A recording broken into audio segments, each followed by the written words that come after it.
পুরো মাথায় নষ্ট। তা এত সুন্দর জায়গায় এসে হবে না কেন? এসেছি প্রিয় লালমাটির দেশ শান্তিনিকেতনে, যেখানে পরিবার নিয়ে থাকবো 2 দিন।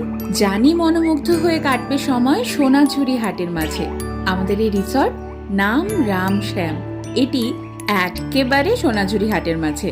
ঘরে ঢোকা মাত্রই মনে হবে যেন এসে পৌঁছেছি কোনো এক মাটির বাড়িতে। আর তা মনে করিয়ে দেয় আমার সে ছোট্টবেলার মাসির বাড়ি, যা ছিল মাটি দিয়ে তৈরি। এমন পরিবেশ আর ওই দেওয়ালে আঁকা পলাশ এক নিমেষেই মন কাড়ে। 2 পরিবার যখন একসাথে, তখন ভালো মন্দ খাওন দাওন তো চলবে। এই দেখো কত কিছু নিয়ে বসে পড়েছি আমরা। শুধু ভাবছি আগামী 2 দিনে কত কিছুই না ঘটবে। আমার পাগলি বোন, এরে নিয়ে যে কি করি। এই শীতের শেষে নলেন গুড়ের ভাপা পিঠেতে ব্যস্ত আমার বাবা। মা যেই না একটু চেয়েছে অমনি খুনসুটি শুরু।